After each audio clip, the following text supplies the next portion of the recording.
औरत को जितना मर्जी अच्छा और वफादार शौहर क्यों न मिल जाए, मगर वो अपनी जिंदगी में आने वाले पहले मर्द को कभी नहीं बुला पाती।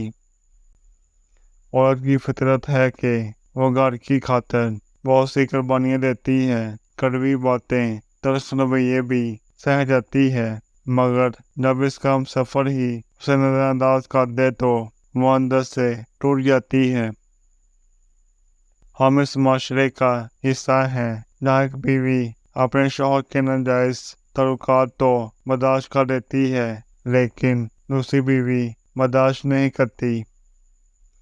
एक खूबसूरत और बाकमाल औरत वो है जिसके साथ आप दुनिया के हर मौजू पर गुफ्तगू कर सकते हैं, लेकिन उसे अपनी हदूद मालूम हो और वो आपको आपकी हदूद बताने की हिम्मत रखती हो। फिर इसके सिवा कोई चारा नहीं रह जाता, सिर्फ और सिर्फ इज्जत देने के। किसी का दिल मत दुखाना, इसने सब्र कर लिया तो मुश्किल में आ जाओगे।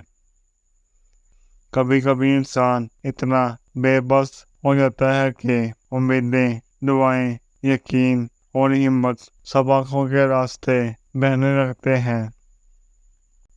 बेनसीब लोगों की सबसे बड़ी निशानी ये होती है कि आप इनको जितनी इज्जत दोगे वो तुम्हें उतनी ही तकलीफ देंगे। हम ही अजीब हैं, उम्मीदें इंसानों से और शिकवे अल्लाह से करते हैं। खूबसूरत औरत काबू में ज़्यादा मुश्किल से आती है, लेकिन एक बात इसकी कमज़ोरी होती है और वो है तारीफ। जब मर्द तारीफ करता है तो वो बेचैन हो जाती है, लेकिन मर्द खूबसूरत औरत की वजह से अपने मकसद को भूल जाते हैं और ये काम करने से यकीनन वो सब कुछ खो देते हैं। जिंदगी में ऐसे बहुत से मकामात आते हैं जहाँ दिल को मानने में ही अक्लमंदी होती है। हर बार दिल की मानने वाले अक्सर नुकसान उठाते हैं, क्योंकि दिल के फैसले जज्बात के सिवा और कुछ भी नहीं होते।